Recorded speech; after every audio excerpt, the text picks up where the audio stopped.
जिसे हम लोग क्या करें, सिंपली हिंदी में इसको हम लोग सिंपली कहते हैं संक्रमण। भाई संक्रमण क्या होता है, यानी कि इन्फेक्शन जिसे कहते हैं होता क्या है, क्या संक्रमण का कारण है और इसके कितने टाइप होते हैं, संक्रमण कितने प्रकार के होते हैं, उसकी क्लासिफिकेशन क्या होती है, दोनों चीजें इसमें डिटेल से डिस्कस करूंगा हिंदी प्लस इंग्लिश में। पूरा वीडियो देखने, वीडियो को स्किप करने की जरूरत नहीं है। सिंपल समझो, जो बाहरी तत्व शरीर के अंदर वृद्धि करने लगे और लक्षण भी दिखाने लगे। क्या बोल रहा है क्वेश्चन में कि जब कोई बाहरी तत्व यानी कि फॉरेन पार्टिकल मेरी बॉडी के अंदर आएगा, कि पॉइंट समझाऊंगा गाइस, वीडियो को स्किप करना मत प्लीज, ठीक है। वृद्धि करे और वो लक्षण भी दिखाए, यानी कि वो सिम्टम्स भी शो करेगा, सिम्टम भी शो करेगा, दिखाने लगे, दिखाई देने लगे, तो इसे संक्रमण कहते हैं। इंग्लिश में एक बार समझ लीजिए, when foreign particle grow inside of body and produce the symptoms which is called infection. Simple बात है, जब भी कोई फॉरेन पार्टिकल का मतलब क्या होता है, जो बाहर से मेरी बॉडी के अंदर आता है, are you getting my point, कि जो बाहर से अंदर आएगा उसे फॉरेन पार्टिकल कहेंगे, ठीक है। फॉरेन पार्टिकल जब बॉडी के अंदर आता है, कोई बाहरी तत्व बाहर से मेरी बॉडी के अंदर आता है, तो इन्फेक्शन शो करता है, ठीक है। मींस हमारी बॉडी में वो हमारी बॉडी में संक्रमण दिखाने लगता है, संक्रमण को वृद्धि करने लगता है, सिम्टम शो करने लगता है, उसे हम लोग इन्फेक्शन के नाम से जानते हैं। नेक्स्ट लाइन देखिए, यह तत्व जीवाणु, विषाणु, कवक या परजीवी हो सकते हैं, या तो वो बैक्टीरिया होंगे, या वो वायरस होंगे, या वो पैरासाइट हो सकते हैं, ठीक है। जो फॉरेन पार्टिकल में भी bacteria, virus, parasite and may be fungus, वो यहाँ पे लिखा होगा इसने क्लियरली कि जो यहाँ पे जो पॉइंट है ना ये वाला, कि ये बैक्टीरिया भी हो सकते हैं, फंगस भी हो सकते हैं और ये सिंपली आपको पैरासाइट भी हो सकते हैं। तो याद रखना गाइस, इन्फेक्शन कौन कॉज करेगा, संक्रमण कौन दिखाएगा, मैंने लिखा होगा यहाँ पे मैंने लिखा होगा इन्फेक्शन यानी जो संक्रमण शो करेगा वो पैरासाइट हो सकता है, बैक्टीरिया हो सकता है, फंगस हो सकता है। क्लियर होगा आपको? जल्दी से आप लोग इसका स्क्रीनशॉट ले लो, फिर मैं आगे बढ़ता हूँ, फिर हम लोग क्लासिफिकेशन डिस्कस करेंगे, एक इन्फेक्शन को डिटेल्स में हम लोग स्टडी करने वाले हैं यहाँ पे। नेक्स्ट आगे बढ़ता हूँ, संक्रमण के प्रकार, यानी कि जो क्लासिफिकेशन है इसके कितने प्रकार होते हैं, इस क्लासिफिकेशन हम लोग डिस्कस करेंगे। तो सबसे पहले क्लासिफिकेशन में आते हैं संक्रमण में कई प्रकार के हो सकते हैं, बहुत सारे हो सकते हैं। कौन से हो सकते हैं? प्राथमिक संक्रमण, प्राइमरी इन्फेक्शन। प्राथमिक संक्रमण को इंग्लिश में प्राइमरी इन्फेक्शन के नाम से जाना जाता है। अब क्या होता है, जब किसी व्यक्ति को प्रथम बार संक्रमण होता है, जब कोई व्यक्ति से प्रथम बार संक्रमण होता है, अर्थात यदि किसी व्यक्ति को पहली बार इन्फेक्शन होता है, तब बाहरी तत्व से आकर संक्रमण करता है, तो उसे प्राथमिक इन्फेक्शन कहते हैं। समझो, यदि कोई भी फॉरेन पार्टिकल है, बैक्टीरिया है, वायरस है, पैरासाइट, यदि बाहर से मेरी बॉडी के अंदर आ रहा है, मेरी बॉडी के अंदर वो इन्फेक्शन कॉज कर रहा है पहली बार, तब उसे मैं कहूंगा primary infection. When any organism infect healthy person first time, then it is called primary infection. First time, यदि कोई भी बैक्टीरिया हुआ, कोई भी पैरासाइट हो, फर्स्ट टाइम यदि पहली बार मेरी बॉडी के अंदर आएगा, तो उसे मैं प्राइमरी इन्फेक्शन के नाम से जानूंगा। और कितने प्रकार के इन्फेक्शन हो सकते हैं, आइए देखते हैं हम लोग। द्वितीय संक्रमण, द्वितीय संक्रमण मतलब सेकेंडरी इन्फेक्शन। ये क्या होता है गाइस, जब कोई व्यक्ति दूसरी बार एक ही प्रकार के बाहरी तत्व से संक्रमित होता है, तब इस संक्रमण को द्वितीय संक्रमण के नाम से जानते हैं। यदि कोई भी इन्फेक्शन डबल से हुआ है, जैसे कि आज मुझे टाइफाइड हो गया, एक साल में ठीक रहा, अगेन में फिर से टाइफाइड हो गया, तो जब पहली बार मुझे टाइफाइड हुआ था वो प्राइमरी इन्फेक्शन था, प्राइमरी संक्रमण था, और जो दूसरी बार हुआ है द्वितीय संक्रमण यानी सेकेंडरी इन्फेक्शन के नाम से उसे हम लोग जानते हैं। Are you getting my point? यहां तक आई वोंट पुट आउट नहीं होने चाहिए guys. When any person infected second time same foreign particle, उसी फॉरेन पार्टिकल से, then it is called secondary infection. Clear हुआ? जल्दी से स्क्रीनशॉट ले लो आप लोग, जल्दी स्क्रीनशॉट लो, फिर मैं यहाँ से आगे बढ़ता हूँ। जल्दी जल्दी स्क्रीनशॉट ले लीजिए आप लोग, स्क्रीनशॉट से आपको नोट्स बनाने में इजी होता है, ठीक है ना। एक बार रिपीट कर दो, प्राथमिक संक्रमण यानी कि प्राइमरी इन्फेक्शन, जो पहली बार हुई इन्फेक्शन फिर से होता है, तो सेकेंडरी इन्फेक्शन के नाम से उसे हम लोग जानते हैं। मैं यहाँ से आगे बढ़ रहा हूँ। अब देखते हैं एक्यूट संक्रमण या एक्यूट इन्फेक्शन किसे कहते हैं गाइस।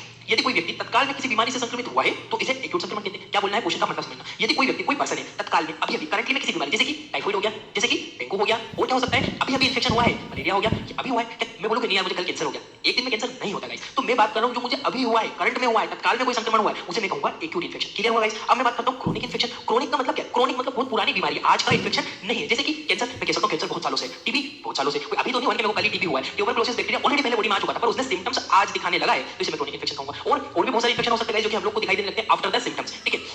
यदि कोई व्यक्ति बहुत समय से किसी बीमारी से संक्रमित है, तब इस प्रकार के संक्रमण को हम लोग क्रोनिक संक्रमण कहते हैं। If any person infected from long time, then it is called chronic infection. यदि कोई व्यक्ति, कोई भी पर्सन हो, यदि वो लॉन्ग टाइम से, पुराने समय से किसी चीज से संक्रमित हुआ हो, तब इस प्रकार के संक्रमण को हम लोग सिंपली नाम देते हैं क्रोनिक इन्फेक्शन। आई होप कि आपको इतने में तो कोई डाउट होना नहीं चाहिए। क्लियर है?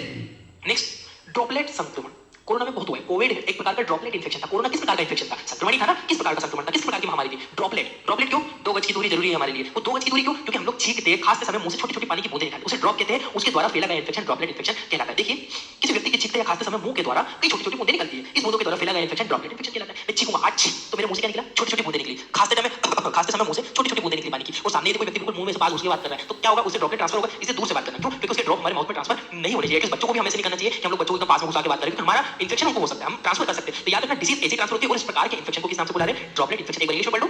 During the coughing person release many drop, in this drop cause the infection other person, it is called droplet infection. Clear हुआ? इसका स्क्रीनशॉट लो, फिर मैं आगे बढ़ता हूं। जल्दी आप लोग स्क्रीनशॉट ले लो, बहुत बड़ा टॉपिक है गाइस। मैं एक वीडियो में क्लियर कैसे करूं, पर मैं कोशिश करूंगा गाइस पूरा आपको एक वीडियो में क्लियर कर दूं। बट हॉस्पिटल एक्वायर्ड इन्फेक्शन के नाम से एक टॉपिक और मैं बनाऊंगा, इसे नोजोकोमियल इन्फेक्शन में आपको डिस्क्राइब इन डिटेल करूंगा। जल्दी से स्क्रीनशॉट ले जाओ आप लोगों ने, तो आगे बढ़ता हूं। क्रॉस इन्फेक्शन, दूसरी क्लासिफिकेशन आती है गाइस क्रॉस। अभी क्रॉस इन्फेक्शन क्या होता है गाइस? देखो, यदि कोई व्यक्ति हॉस्पिटल में भर्ती है और उस व्यक्ति को किसी दूसरे व्यक्ति, बगल वाले बेड वाले से दूसरा संक्रमण हो, तब इसे क्रॉस इन्फेक्शन। क्रॉस, समझ रहा है? मैं बगल वाले पेट में हूं, एक बगल वाले, यदि मुझे टाइफाइड हुआ है, उसे टीबी हो, उसका बैक्टीरिया मेरे अंदर घुस गया, उसका इन्फेक्शन मुझे हो गया, तब वो इन्फेक्शन कहलाता है गाइस क्रॉस इन्फेक्शन या क्रॉस संक्रमण, ठीक है। Any person admitted in hospital if he infected some other infection, then it is called cross infection. तो गाइस मैं उसको क्या कहूंगा? उसको मैं क्रॉस इन्फेक्शन के नाम से यहां पे बुलाऊंगा। मुझे लगता है कि आपको क्रॉस इन्फेक्शन समझ में आ गया होगा। अब मैं यहां से आगे बढ़ता हूं नेक्स्ट पे। इसे हॉस्पिटल एक्वायर्ड इन्फेक्शन भी कहते हैं। ये जो क्रॉस इन्फेक्शन है, इसे मैं हॉस्पिटल एक्वायर्ड इन्फेक्शन भी कह दूंगा। क्यों कह दूंगा? हॉस्पिटल में हो रहा, एक्वायर्ड कहां से हुआ? बना कहां से? हॉस्पिटल से बना, तो क्या बोलूंगा? Hospital acquired infection. Next, it is also called hospital acquired infection, ठीक है। सामान्यतः नोजोकोमियल संक्रमण सबसे ज्यादा देखा जाता है, ठीक है। Mainly hospital nosocomial infection are mainly. क्यों? कोई भी बैक्टीरिया या तो नोज से इंटर करेगा, माउथ से। मोस्टली हम सांस लेते हैं, ऐसे तो कोई सांस लेता ना, ऐसे कौन सांस लेगा? ऐसे लेता, तो वो नोज से ही इंटर करता है, तो इसे मैं क्या बोलूंगा? Nosocomial infection. क्लियर है? नोजोकोमियल क्यों और हॉस्पिटल एक्वायर्ड क्यों? क्योंकि भैया हॉस्पिटल से एक्वायर्ड हुआ। एक्वायर्ड का मतलब होना, अंदर आना। कहां से? नाक के द्वारा। तो क्या हुआ? Nosocomial infection. तो आई होप कि आपको ये क्रॉस इन्फेक्शन, एक नोजोकोमियल, इसको डिटेल से मैं नेक्स्ट वीडियो में नोजोकोमियल को आगे से देखेंगे। जल्दी से स्क्रीनशॉट ले लो, फिर मैं कुछ और क्लासिफिकेशन है वो मैं डिस्क्राइब कर देता हूं आपको। ठीक है, जल्दी स्क्रीनशॉट ले लो गाइस आप लोग। ठीक है, आई होप आपने स्क्रीनशॉट ले लिया होगा। नेक्स्ट बताऊं मैं जो नेक्स्ट आंतरिक संक्रमण यानी कि एंडोजीनस इन्फेक्शन। अब ये एंडोजीनस इन्फेक्शन क्या? एंडो अंदर, जीनस इन्फेक्शन अंदर वाला इन्फेक्शन। जैसे कि शरीर के अंदर कई प्रकार के जीवाणु पाए जाते हैं पर यह कोई संक्रमण नहीं करते। समझना गाइस, ये पॉइंट बहुत इंपॉर्टेंट है। एंडोजीनस का मतलब मैं क्लियर करवा दूं आपको। प्लीज यार आप थोड़ा सा आपका माइंड प्लीज बी अटेंशन, चीजों को समझने की कोशिश करना। शरीर में अंदर कई प्रकार के जीवाणु पाए जाते हैं। मेरी बॉडी में भी बहुत सारे बैक्टीरिया, ठीक है, परंतु यह कोई संक्रमण नहीं करते। परंतु जब ये शरीर के दूसरे भागों में चले जाते हैं तब वहां पर ये संक्रमण करने लगते हैं, तब इसे आंतरिक संक्रमण कहते हैं। एक बार इंग्लिश में समझ लो फिर मैं देखो। Inside of body present many organism but they not cause infection when they separate to other body part it produce infection that it is called endogenous infection। मेरे शरीर में, मेरी इंटेस्टाइन में बहुत सारे इकोलाई बैक्टीरिया है पर वो मुझे नुकसान नहीं कर रहे। पर वो इकोलाई कभी फैल गए तो, हार्ट में चले गए तो, लीवर में चले गए तो वहां पे वो इन्फेक्शन शो करेंगे, इन्फेक्शन करेंगे, पर वो इंटेस्टाइन में नहीं कर रहे। इस प्रकार के इन्फेक्शन को हम लोग कहते हैं गाइस एंडोजीनस इन्फेक्शन। मतलब मेरी बॉडी के बैक्टीरिया ने मेरी बॉडी को नुकसान पहुंचाया पर दूसरे अंग में, उसमें नहीं, किसी और अंग में। क्लियर है? नेक्स्ट एग्जांपल इसका क्या हो सकता है? इकोलाई सामान्य छोटे आंत में पाया जाता है, अभी बताया मैंने, उपस्थित रहता है और ये कोई भी संक्रमण नहीं करता है इंटेस्टाइन में, पर जब ये दूसरे भाग में फैलता है तब ये संक्रमण करने लगता है। वही बात में जल्दी से स्क्रीनशॉट ले लो, मुझे पता है आप लोगों को सबको समझ में आ गया होगा। एंडोजीनस का मतलब होता है, जल्दी स्क्रीनशॉट ले लो, बता देता हूं। एंडोजीनस का मतलब जो मेरे शरीर के अंदर उपस्थित है पर नुकसान नहीं कर रहा, दूसरे भाग में गया तो नुकसान करेगा, इसे बोलते हैं हम लोग एंडोजीनस इन्फेक्शन। अब दूसरे पे बात करते हैं, स्क्रीनशॉट लो जल्दी, स्क्रीनशॉट बहुत इंपॉर्टेंट है गाइस, ठीक है। बाहरी संक्रमण यानी कि एक्सोजीनस इन्फेक्शन क्या होता है? इस प्रकार का संक्रमण किसी भी बाहरी तत्व के जीवाणु। अब एक्सोजीनस क्या है? बैक्टीरिया घुस गया, वायरस घुस गया, पैरासाइट घुस गया और कोई इन्फेक्शन घुस गया तो क्या हो गया? मुझे एक्सोजीनस मतलब जो बाहरी तत्व, बाहरी कारणों से मुझे इन्फेक्शन होता है उसे एक्सोजीनस इन्फेक्शन के नाम से पुकारूंगा। ये आपको समझ में आना चाहिए। जल्दी जल्दी एक्सोजीनस का स्क्रीनशॉट ले लो, एक्सोजीनस का स्क्रीनशॉट ले लो गाइस, फिर मैं यहां से आगे बढ़ूंगा जल्दी से। नेक्स्ट आता है गाइस संक्रमण के घटक। संक्रमण के घटक, ड्रॉपलेट नहीं है गाइस, ये थोड़ा सा गलती हुई यहाँ पे। संक्रमण के घटक, संक्रमण के घटक का मतलब होता है गाइस कि कौन कौन से सोर्स ऑफ इन्फेक्शन क्या है, क्या क्या सोर्स हो सकते हैं। सोर्स मतलब कहां से इन्फेक्शन फैल सकता है हमें। कई प्रकार के घटक हो सकते हैं जो हमें नुकसान। आपको इन्फेक्शन हो रहा है, क्यों हो रहा है, कैसे हो रहा है, वो मैं बताने वाला हूं।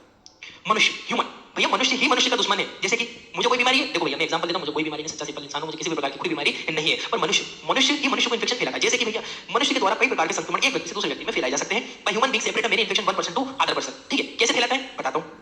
जैसे कि एग्जांपल HIV, अच्छे से जानते होंगे HIV क्या होता है? Human immuno deficiency virus. मुझे नहीं लगता कि मुझे बताना चाहिए कि आपको कहां से फैलेगा, ठीक है। बहुत सारे गलत मत समझो, बहुत सारे रीजन हो सकते हैं HIV फैलने के। तुम्हारे मन में एक ही बात आती है कि कहां से फैलेगा। देखो कोई अगर शेविंग बना रहा है, इन्फेक्टेड प्लेट है, वहां से भी फैल सकता है। और क्या हो सकता है? ठीक है, ड्रॉपलेट, अभी पता है ड्रॉप के थ्रू भी फैल सकता है, माउथ के थ्रू भी फैल सकता है, और किसिंग के थ्रू फैल सकता है, ड्यूरिंग द सेक्स के ड्यूरिंग फैल सकता है, और भी अदर रीजन हो सकता है जिसके थ्रू वो ट्रांसफर हो सकता है। तो HIV, ट्यूबरक्लोसिस, TB भी फैलता है भैया, ठीक है। कैसे फैलता है अभी बताया मैंने आपको, ह्यूमन से ह्यूमन में कैसे फैलेगा, ठीक है। हेपेटाइटिस भी फैलता है गाइस, और लेप्रोसी भी फैलता है गाइस। तो ये कुछ रीजन है जो कि मनुष्य के द्वारा दूसरे मनुष्य में, जैसे कि कोरोना वायरस, मैं कोरोना भी लिख दूंगा, कोविड वायरस, क्योंकि एक व्यक्ति से दूसरे व्यक्ति में फैल रहा है ना भैया। तो मनुष्य क्या हुआ? एक घटक हुए, पालने वाले, ठीक है। मेरे शरीर में बैक्टीरिया पल रहा है, वायरस पल रहा है, मैंने किसी और को ट्रांसफर कर दिया, उसने किसी और को ट्रांसफर कर दिया। एक व्यक्ति से दूसरे व्यक्ति के द्वारा फैलाया गया इन्फेक्शन ह्यूमन बीइंग इन्फेक्शन कहलाता है, मनुष्य के द्वारा फैलाया गया। और क्या घटक हो सकते हैं? इसका स्क्रीनशॉट लो, फिर आगे बढ़ जाता हूं जल्दी जल्दी। और क्या घटक, क्या संक्रमण के क्या रीजन हो सकते हैं, जल्दी जल्दी स्क्रीनशॉट ले जाओ आपने, आगे बढ़ता हूं। जानवर, एनिमल, भाई एनिमल भी इन्फेक्शन फैलाते हैं। कौन कौन सा? कई प्रकार के संक्रमण जानवरों के द्वारा फैलाए जाते हैं, मनुष्य में फैलाए जाते हैं, कई प्रकार के इन्फेक्शन होते हैं। Many infection are transmitted by the animal to human being. मनुष्य में फैल सकते हैं पशुओं के द्वारा। कौन कौन से? टाइफाइड, याद रखना गाइस, पुराने जमाने में टाइफाइड क्या होता था, अभी भी गाइस जो पशु रहते हैं, जानवर रहते हैं, उनसे इन्फेक्शन हमारे अंदर फैलता है, ठीक है। एग्जांपल जैसे कि रेबिस, रेबिस पता है कुत्ता काट लेना, जरूर ये याद रखना, कुत्ते के काटने से रेबिस नहीं होता गाइस, बिल्ली काटेगी तो भी रेबिस हो सकता है, ठीक है। चूहा काटेगा तो भी रेबिस हो सकता है, क्योंकि उनके माउथ के गट में रेबिस पाया जाता है, ठीक है। तो ऐसा हो सकता है, ठीक है। तो कुछ कारण है रेबिस, टाइफाइड जैसी ये बीमारी है जो कि फैल सकती है कहां से? जानवरों से मनुष्यों के अंदर। स्क्रीनशॉट ले लो, फिर मैं और घटक बता देता हूं इन्फेक्शन के और क्या रीजन हो सकते हैं। आगे बढ़ता हूं गाइस। कीड़े, इंसेक्ट, छोटे छोटे कीड़े जैसे कि एनाफीलिया मॉस्किटो जो मलेरिया फैलाती है, मच्छर से मच्छर काट लिया, मच्छर ने हमें काट लिया, हमें उसने काट लिया, तुमको फैलाती है, ठीक है। कई छोटे छोटे कीड़े भी संक्रमण कर सकते हैं, मच्छर, एनाफीलिया मॉस्किटो कीड़ा, ये प्रकार का, ठीक है। Many insect transfer infection to human being, ठीक है। वो ह्यूमन बीइंग को इन्फेक्शन करेगा। एग्जांपल जैसे कि क्या क्या हो सकते हैं? मलेरिया, डेंगू, जो कि मच्छर से ही फैलता है, मच्छर से डेंगू फैलता है, मलेरिया डेंगू से फैलता है। और भी होता है गाइस, लिशमानिया भी एक सैंड फ्लाई कीड़ा होता है, मच्छर नहीं वो होता है, मक्खी होती है, जिससे फैलता है, तो वो कीड़े नहीं, ठीक है। वातावरण, अब देखो गाइस, ये तो कीड़े इंसेक्ट से फैल सकता है, और कहां से फैल सकता है इन्फेक्शन? सॉरी, वातावरण यानी कि एनवायरनमेंट में होता है इन्फेक्शन। कौन कौन से? वातावरण में उपस्थित कई प्रकार के तत्व होते हैं जो कि संक्रमण फैलाते हैं, जैसे कि पानी, मिट्टी और हवा। हवा से भी कोई संक्रमण फैलता है, मिट्टी से भी फैलता है, और मिट्टी से पैरासाइट हमारी बॉडी के अंदर आ गया, हमें संक्रमण हो गया। हवा से भी इन्फेक्शन हो सकता है गाइस, ठीक है। ये कुछ important reason. Many environmental factor can cause infection is air, soil and water. पानी पीने से इकोलाई हो गया, पानी में इकोलाई बैक्टीरिया होता है, आपको पता होना चाहिए। इसका जल्दी से स्क्रीनशॉट ले लो, मैं आगे बढ़ता हूं, ठीक है गाइस। नेक्स्ट आता है संक्रमण से बचाव, प्रिवेंशन। अब कैसे प्रिवेंट हो सकते हो, बच कैसे सकते हो? एसेप्टिक प्रक्रिया, एसेप्टिक टेक्निक होती है। क्या होती है एसेप्टिक टेक्निक? नर्सिंग स्टाफ को समझना बहुत जरूरी है। अगर आप नर्सिंग स्टाफ हो तो और भी स्टूडेंट को सबको समझना जरूरी है, ऐसा मत बोलना, पर मैं मेनली फोकस कर रहा हूं नर्सिंग को, उनको ध्यान रखना चाहिए हॉस्पिटल में। एसेप्टिक प्रक्रिया का अर्थ होता है कि हॉस्पिटल में सभी प्रकार के सामान, मशीन साफ सुथरे करके इस्तेमाल करने चाहिए, ठीक है। Inside of hospital all instrument machine should be sterilised, का मतलब होता है उसे साफ सुथरा रखना, स्टरलाइज करके रखना, और उसी को हमें यूज करना चाहिए फॉर दी एनी ट्रीटमेंट, जो पेशेंट को यूज करते हुए। नेक्स्ट आइसोलेशन प्रक्रिया, गाइस आइसोलेशन रखना भी बहुत ज्यादा जरूरी है। देखो हॉस्पिटल में सभी स्टाफ को अलग-अलग ग्लव्स पहनने चाहिए, और अलग-अलग मरीजों के लिए अलग-अलग प्रकार के ग्लव्स को इस्तेमाल करना चाहिए। Inside of hospital all patient should be separated and different gloves. देखो मरीजों को भी अलग रखना, यदि कोई एक मरीज को टीबी तो उसको अलग कर दो भाई, थोड़ा टीबी डिपार्टमेंट अलग कर दो, आइसोलेट कर दो। आइसोलेशन आपने पढ़ा हुआ, आइसोलेट मतलब क्वारंटाइन, क्वारंटाइन का मतलब समझ में आता है, आइसोलेट करके, सेपरेट करके, कमरे में कर दिया, वही मतलब है, ठीक है। और हमें ग्लव्स प्रॉपर्ली आइसोलेट करना चाहिए, प्रॉपर्ली हमें जैसे टीबी के पेशेंट के पास गए तो अलग ग्लव्स तुरंत निकाल के डिस्कार्ड करो, फिर दूसरे पेशेंट के पास गए तुरंत निकाल के डिस्कार्ड करो, इस टाइप से, ठीक है। इसका स्क्रीनशॉट ले लो, फिर मैं यहां से आगे बढ़ जाता हूं।